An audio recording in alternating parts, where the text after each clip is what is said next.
Have you ever looked into a franchise and thought, wait a minute, if I have the cash to invest, why do they care so much about my net worth? The net worth requirement, it's a very misunderstood process that a lot of candidates get confused why some franchisors want to make sure that people have a minimal net worth. So that's what this video is going to be all about today. Net worth is really when you get all your assets and you take out your liabilities, and whatever is left, it's considered your net worth. So in simple terms, let's say if you have a house, if you have investments accounts, savings accounts, if you have stocks, and then let's say if you have a mortgage within your property, the home you own, let's say if you have a loan in your car, or let's say if you have personal debt, that will be considered liabilities. So in a simple example, if your house is worth $800,000 and you have $500,000 mortgage in that house, that would give you for that asset about a $300,000 equity. And if you don't have anything else other than that, then your net worth will be $300,000. Now, let me remind you that having a lot of cash in the bank does not necessarily translate into a high net worth. I know individuals that have a good amount of cash, but they have a negative net worth. And I also know folks that don't have a whole lot of cash in the bank, but they have a lot of assets that appreciated, usually like a property or property investments that are really a significant portion of their net worth. And so those two things are not the same. Having cash is not the same of having a lot of net worth. Now, why franchisors care so much about your net worth? Purpose-driven franchisors and franchisors that have been in the business of franchising for a long time, they want to make sure that they're putting people in business that have the best odds of success. Because at the end of the day, this is almost like a partnership, the franchisee and the franchisor. The franchisor can only truly survive when the franchisees are doing well and paying their royalties and growing. So that way the franchisor gets the benefit and also grow alongside with the franchisees. So a lot of franchisors, they want to make sure that you are in a financial position that will translate into success in the future. So someone with a negative net worth, it's usually a bad sign for a franchisor. That means that person maybe mishandle their finances for a while. That's why they are in a negative. Or maybe someone that has a very small net worth, let's say $20,000, $30,000, $40,000, $50,000 net worth, could translate into financial struggles in the future if, God forbid, something happens and that franchisee needs additional capital. With a low net worth like that, it will be hard to find collateral to go and obtain additional financing, and that franchisee could eventually fail. And if a franchisee fails, not only it's terrible for the franchisee who just lost a business, but also for the franchisor who now will have to list in their franchise disclosure document that, hey, this person joined our brand, but then later on they failed. So that's one, if not the most prominent reason, but there are several other options that franchisors may explain to you, including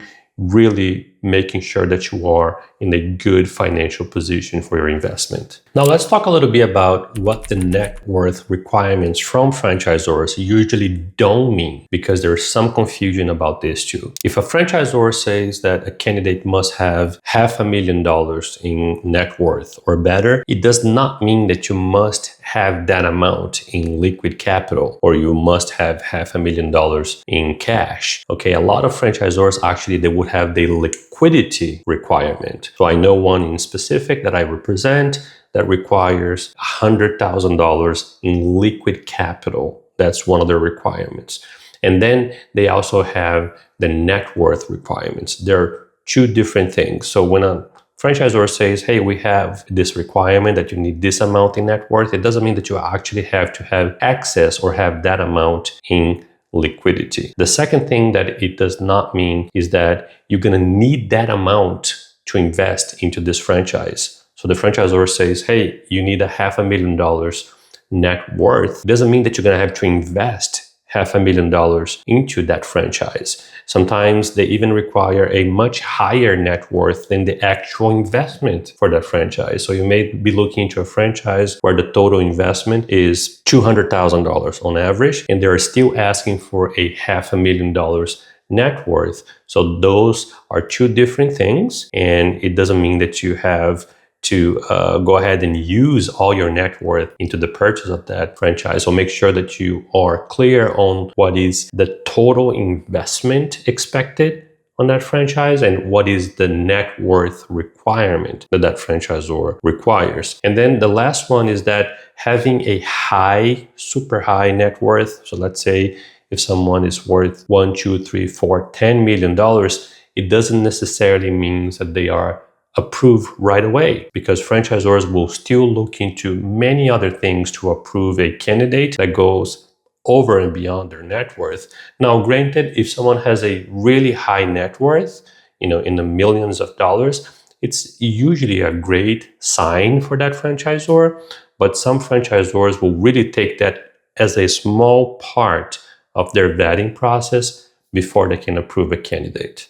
Now, what is the connection between your net worth and like an SBA financing or any financing for that matter? Well, this is where net worth gets really important, because lenders, they will like to see that you have a good net worth, because that will signal to them that you have great odds of not defaulting into your loan. So the number one concern that any lender may have when looking into a candidate is that candidate's ability to pay them back over time or during the duration of that loan. So having a better or a beefier net worth is usually something that the lenders will like to see, especially if they're comparing you to a candidate that has a very small net worth, or even worse, a negative net worth. Then that may be a major concern.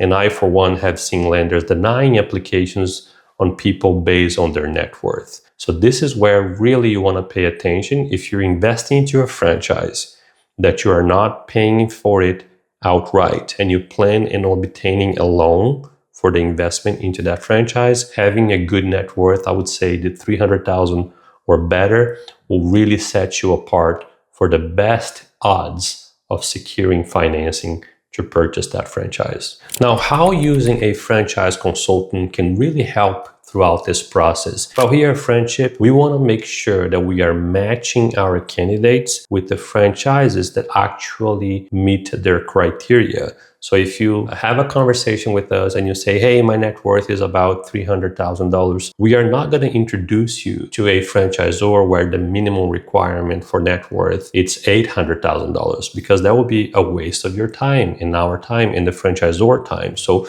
what we do here is we go through a whole process and make sure that we fully understand your profile. And then we're going to go look into those purpose-driven franchises that will be a great match for you, including the requirement for net worth, the requirement for liquidity. So this in the long term can save you a lot of time and money and really help you zero in into that purpose-driven franchise that you've been dreaming about for many, many years. Now, if you have been denied by a franchisor based on your net worth, I would love to connect with you for a free consultation and really understand a little bit more of what happened. And maybe we here at FranShip can help you find a suitable option that aligns with your current net worth. And really, that's it today. If you like our videos, if it has helped you in any way, subscribe to our channel, give us a thumbs up, and I would truly appreciate it. If you want to connect with me, you can drop me an email,